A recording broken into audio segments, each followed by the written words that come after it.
Halo semua, kali ini kita akan membahas kisah orang terkaya di dunia, yaitu Mansa Musa, yang pernah menyebabkan inflasi di daerah Arab dan Mesir. Mari kita bahas. Elon Musk, Bernard Arnault dan Jeff Bezos termasuk orang terkaya di dunia. Tapi apakah kalian tahu ternyata ada orang Afrika yang lebih kaya dari mereka? Ya, ia adalah Mansa Musa. Mansa Musa merupakan seorang raja dari kerajaan Mali di Afrika, yang berhasil membawa kerajaan tersebut ke puncak kejayaan, dan memiliki cadangan emas yang besar dalam sejarah. Dalam beberapa kisah nama kecilnya bukanlah Mansa Musa, melainkan Musa ibni Abi Bakar, Musa ibni Abi al-Aswari, atau Musa Salim et-Takuri, tergantung oleh siapa ia dipanggil. Namun Mansa sendiri merupakan gelar raja yang diberikan untuk penguasa Mali, sama halnya seperti nama Fir'aun yang merupakan gelar raja dari Mesir. Setelah jadi raja maka resmilah disebut sebagai Mansa Musa. Sebelum jadi raja, ia merupakan adik dari raja sebelumnya yang bernama Mansa Abu Bakar II. Tahun 1312 Masehi diceritakan Mansa Abu Bakar pergi untuk mencari Samudra Atlantik dan tidak pernah kembali. Pada saat itu Musa dijadikan pengganti kepergian beliau, dan resmi menggantikannya setelah beberapa waktu.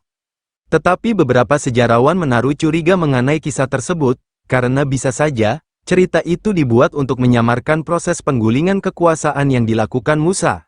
Tapi kembali lagi, kita tidak pernah tahu cerita sebenarnya. Periode pertama Musa jadi raja, ia langsung melakukan invasi terhadap kerajaan-kerajaan non-muslim yang ada di Afrika. Menambah 6.000 tahanan setiap tahun, dan menambah 24 kota baru ke dalam daftar kekuasaannya.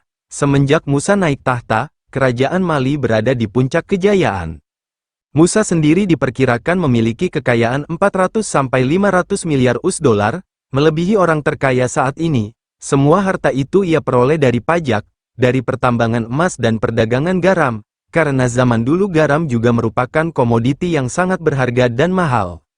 Sejarah paling terkenal dari Mansa Musa adalah saat beliau ingin melakukan ibadah haji, di mana ia harus melewati beberapa daerah dari Afrika sampai ke wilayah Arab. Dan gilanya ketika melakukan itu ia membawa 60.000 lelaki dengan pakaian mewah, 80 unta, kambing, domba dan sejenisnya. 12.000 orang dari 60.000 itu merupakan budak dan setiap budak membawa emas batangan dari Mali.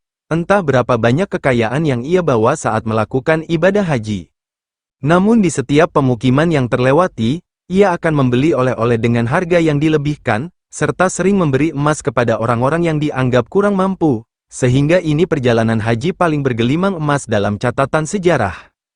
Ketika ingin melewati Mesir ia menghadapi sedikit hambatan, karena Sultan Mamluk saat itu menghadang dan meminta Mansa Musa untuk mengakui legitimasi kekuasaannya, dengan cara mencium tangan dan tanah dekat kakinya. Awalnya Mansa Musa dengan tegas menolak karena ia hanya ingin melewati Mesir untuk beribadah haji, bukan berperang.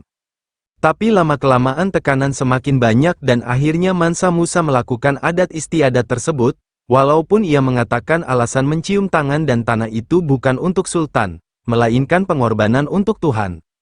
3 bulan berjalan di daerah Mesir khususnya Kairo ia banyak sekali membagikan emas kepada masyarakat setempat, seperti orang miskin dan para pedagang. Sehingga menyebabkan inflasi dan menyebabkan kemunduran ekonomi untuk beberapa dekade ke depan. Perjalanannya berlanjut sampai menuju Mekah dengan kebiasaan membagikan dan membelanjakan emas di sepanjang perjalanan. Namun perjalanan pulang Mansa sendiri tidak terlalu banyak diceritakan, hanya saja dalam catatan sejarah ia berusaha meminjam kembali emas yang telah ia bagikan dengan bunga yang sangat tinggi. Kemungkinan hal tersebut dilakukan untuk memulihkan inflasi dan kemerosotan ekonomi yang terjadi. Tapi terdapat teori lain, yang berpendapat bahwa Mansa Musa meminjam emasnya kembali karena sudah kehabisan emas, akibat badai dan cuaca buruk. Namun setelah datang kembali ke Afrika ia malah membuat universitas, masjid dan kembali aktif dalam penambangan emas. Mansa Musa menjadi raja yang paling terkenal di daratan Afrika, menjadi raja yang membuat Mali berada di puncak kejayaan.